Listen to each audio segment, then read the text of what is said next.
Hey everybody, mediacube podcast. Roman here, Ivan here. Guys, tonight we're having a really great remote guest. This guy, his name is Lawrence, has been working with PewDiPie, with Philip DeFranco. He's been working for a huge brand and now is working for a really great brand. So he's a real true expert in influencer marketing and he knows it inside and out, like PewDiPie, come on.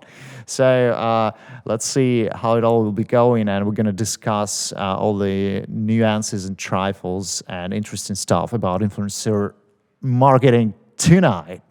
Yeah, and we're also going to talk about the topic whether it's possible or not to integrate some brands into the ASMR content. Yes.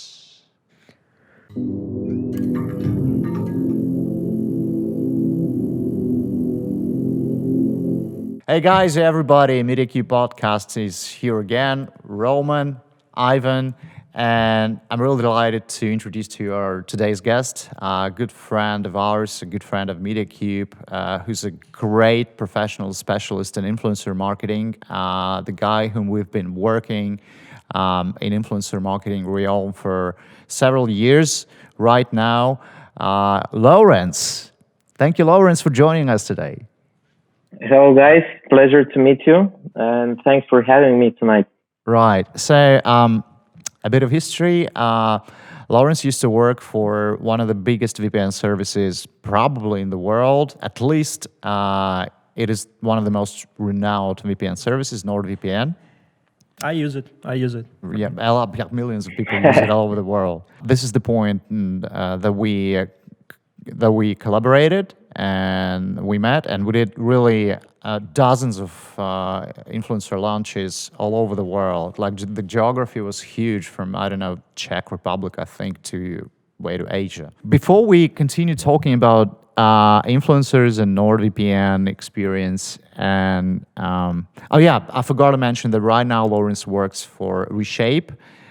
This is a pretty cool product, and we're excited to work with this as well, and to find influencers all around the globe for Reshape. And Reshape is, Roma, I think because I don't work with this project myself, but I guess you know what Reshape is. Is it? Oh, actually, I know the parental company, the Bored Panda. That's huge. I know this is it's one of the hugest, I think, things that have social network representation and on Facebook and YouTube and etc. And I think Reshape is a product that was launched by the same team. Yeah. So right. Yeah, it's a fitness and healthy lifestyle app for home workouts and for custom meal plans. So it's basically a pretty handy thing for nowadays, especially when people are on the lockdowns and they cannot go outside. So this app helps you out with the various sport programs and meal preparation. Right. Yeah. So let's start from the very beginning. Our first question is about your background in marketing. Like, was influencer marketing your initial profession, or you came from some other background? Yeah, so just to start with, from 2013, I started working with marketing, and I've been helping out some brands to emphasize their brand awareness. So basically, the first product which I was working with was Fritz Cola, ecological lemonades brought from Hamburg. So I was working on their campaigns, and I was representing their brand in the Baltic countries. And after that, I moved to digital marketing, and I joined Adform. So it's pretty much something like Google DoubleClick. And then step by step, gradually, I started to look into influencer marketing, to read articles, to watch various videos, and there was an opportunity to join NordVPN. And I've been working for more than 3 years at Nord with the various campaigns and YouTubers. So I'll perhaps dig into more details later on. But yeah, I started everything from overall marketing, working with brand recognition, with Facebook, Instagram ads, and then I have decided that influencers marketing is booming and that there is a huge opportunity here. So I just dedicated my time and I was trying to improve my skills in that field of expertise. This is great, and it's great really talking to you, Lawrence, because like you have expertise in both traditional marketing and performance marketing, and then influencer marketing, which actually unites both of these. So yeah, that's correct. You're really a very valuable interlocutor in this respect, like because you understand all angles of marketing and influencer marketing from inside out. Comparison between different parts of it. Right. So talking about your experience with NordVPN, as far as I know, correct me if I'm wrong, NordVPN did have an in-house influencer marketing team of your own, and also you collaborated with a lot of agencies, or it was just agencies that you worked with? So Elle, my colleague, has started the influencer marketing there from scratch. Right. So I was the second person who joined NordVPN as an influencer marketing manager. I see. And from that point, we started to build the in-house team working on the influencer marketing campaign. And, at some point, it's inevitable that you start scaling the campaign worldwide and you need extra hands. So that's where the agencies came in, and it was really useful for us, But at the beginning, of course, it was a huge struggle, especially with some countries, to figure out which agency to trust. Some of them are really expensive, and they have a huge additional fee on the top of the influencer's fee. So we had to figure out which agencies are worth working with. And moving forward, once I left Nord, so there were 10 people on the team working with different countries, different markets, different platforms, starting from YouTube, trying out Instagram, TikTok, podcasts. So we were working pretty much globally, and I was responsible for the last year. I was responsible for non-English markets and Asian market as well. I'll tell you a bit more details about some biggest launches of my career there. It was really, really exciting to be the part of it, and I'm really proud of the people I've been working there and of the opportunity and all of the experience and skills that I have gained during those years. Because working for a huge brand like Nord and knowing that perhaps it's in top 10 brands who are working with influencer marketing, especially on YouTube. It was a huge and nice experience.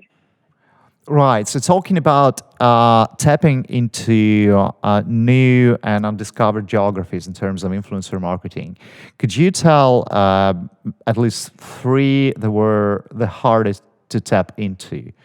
Maybe in Asia, maybe in Latin America. Yeah. What were they? So apparently Asian market is really not easy due to the language barrier, but also I would say that Germany goes into top 3.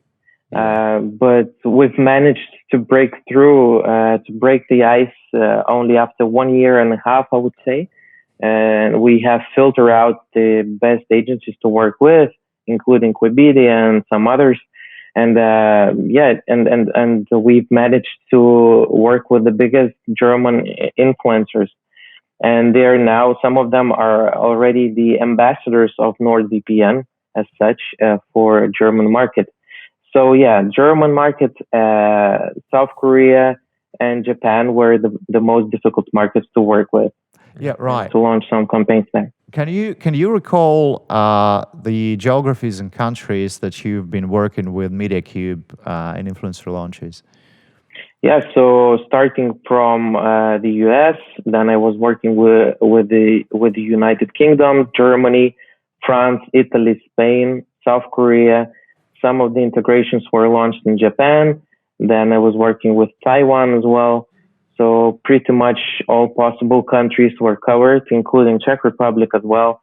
So perhaps except only Russian influencers, and that's it. We had even one integration launched in Antarctica, I guess. Wow. I'm not really sure if that influencer is based in Antarctica, but at least his channel is registered there. So it was funny that,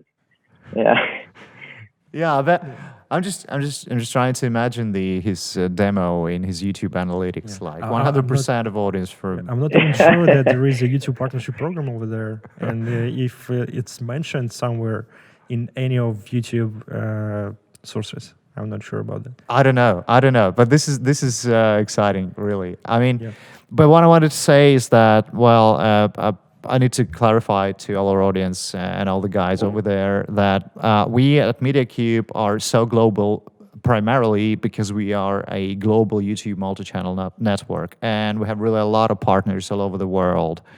And so we are and have been and are now able to tackle influencer launches in geographies that Lawrence mentioned, from the United States way to South Korea. And we are actually based in Minsk, Belarus, and despite this, we can cover all of this spectrum just because we're one of the top YouTube multi-channel networks in the world. Like, we're not just a local influencer agency or a talent management production center, but we're really global. So this is our kind of our value that we bring to the brands and that we brought to NordVPN as well. So talking about the value, we're getting closer to our next question, and it's primarily about: have you ever considered to create a separate team within your company in order to close the entire deal from the very beginning of looking for a particular influencer and up to the point when you just close the deal and pay the money and see the integration? Have you ever considered to create a team like that on your own? Or we have already done that, not one time. We started from this. So for half a year, perhaps we were working without any agencies, and we were doing everything in-house, the outreach procedure, collecting the email addresses, or just writing to DMs and getting the answers, writing down the contract. So, until I left Nord, I still had many partners, individual partners, handling their own businesses. And not only micro or mid-tier channels, but the huge channels like, for instance, Oversimplified is an animation channel. I think it has around 9 million of subscribers. And, some of them, they're managing their own channels by themselves, so they don't need any agency. Yeah. So we did this, but, our aim was to launch at least, 20 videos per day, something like that, worldwide. So there was inevitable that we had to reach out to agencies to keep the pace and to work on this space for a long term. And with agencies, it's really nice because, well, some of the things are being handled on your behalf, and then on all the contract signing, and then all the other necessary technical details. Mm-hmm. Right. Another thing I wanted to discuss is your experience with other platforms, because we are YouTube geeks. We are YouTube focused and concentrated on this platform only. But you've also mentioned podcasts. You mentioned Twitter, I think. So what were other platforms that you worked with? And in terms of efficiency and ROI, what turned out the best platform for you at NordVPN? Well, I don't know how much I could reveal the secrets, of course, but preliminary, I would say that YouTube was working the best for us and still is. And just the main reason for that is due to the long-term value. It's a simple thing. If you're watching Instagram stories, so then you would buy something what is, where you don't need your decision. You don't need to consider for a very long time. You can simply purchase it spontaneously. And Instagram story, it stays only for 24 hours. It's the same with TikTok, the same with Twitter. So basically our focus was on YouTube. We tried some podcasts, which is also a cool thing because it stays online for a very long time. Yeah. So I think the platforms and the placements, which stay for a quite long time, are better in terms of the return on investment, in terms of the overall performance and the impact on the brand and on the direct reach, not only instant effect, instant return on investment. Yeah, but it works in case the relevancy of the video itself is will not lose it. It works when the video does not lose its relevancy. Yeah. So of course, you somehow chose the channels that you're going to work with, taking into consideration this aspect. Yes, absolutely, and and still my purpose and my philosophy still is the same, that you have to honestly figure out if influencer is interested in the product, and if he really believes in the product, then he could represent it in a very nice, seamless manner. He can implement it and relate it with his topic of the video and of the content of the channel itself.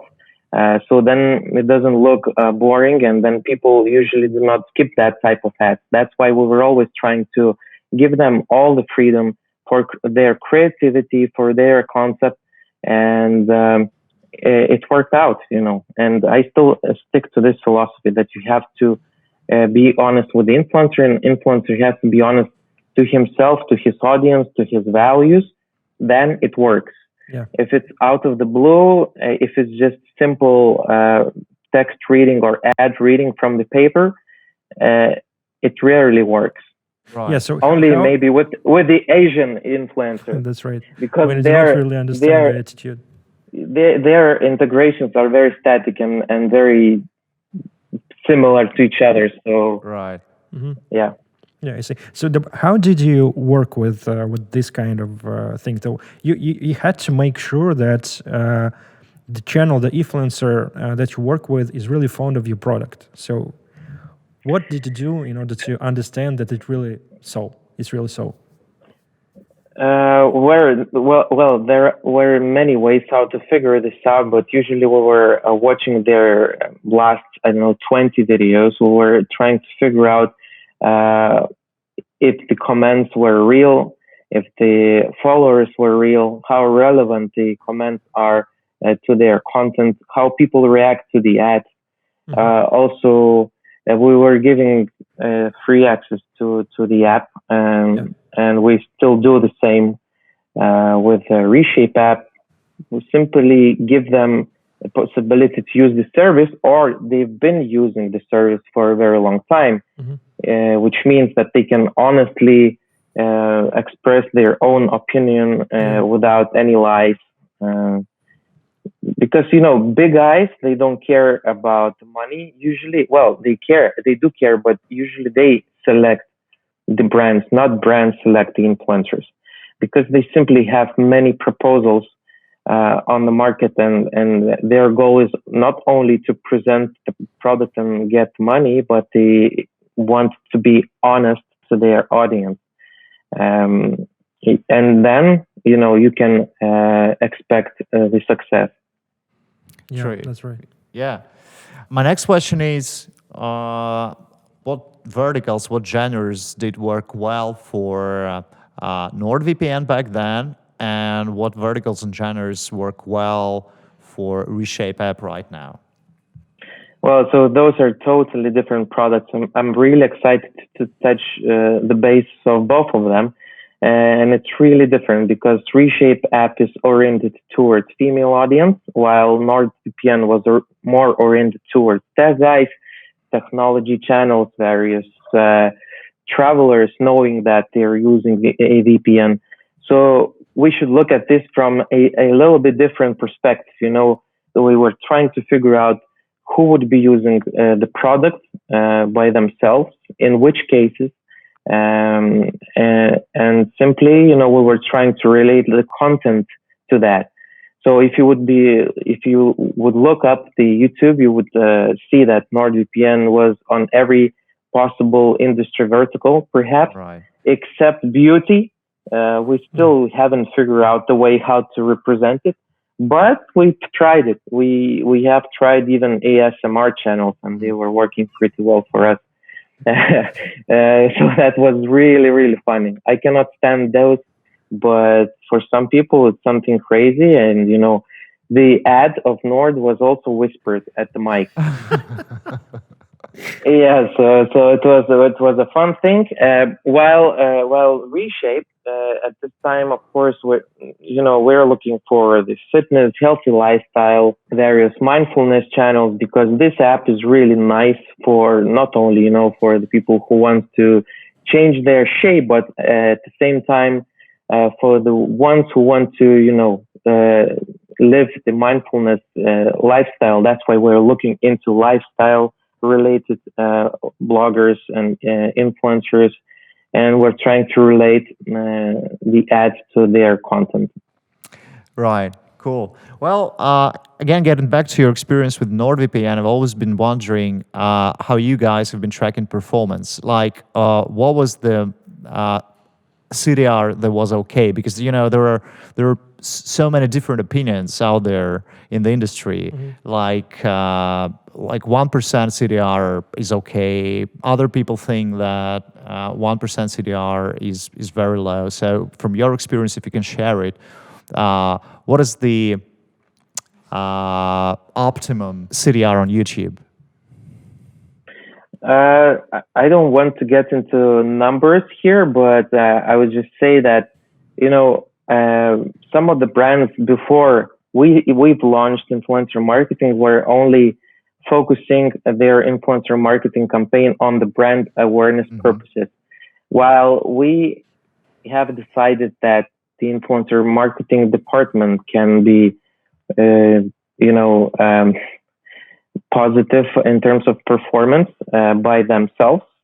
And that's why every single creator had their own custom tracking link with their coupon code. And there you could see that they were offering a special deal. And talking about the click-through rate or conversion rate, so it really depends on the market, I would say.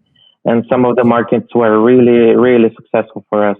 But, it takes tests. It takes a lot of budget to be invested in order to figure it out. Yeah.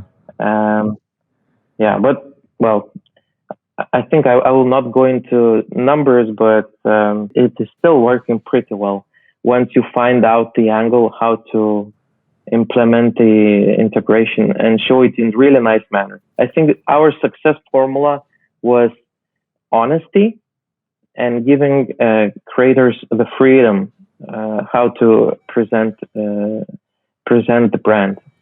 Right. Yeah. True. But I think we've heard very important thing here is that when you're going into influencer marketing, it's always not only about performance. It's always about brand awareness because it's a combination of both, and that's why it works great. Exactly. For brands. Yeah. So probably. Yeah. I just wanted to add up that we were trying to work simultaneously with all the marketing departments.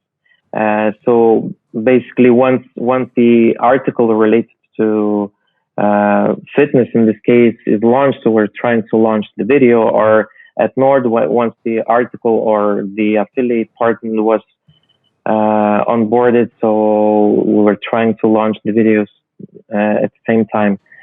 Yeah, so it's really, really important to work together simultaneously. Yeah.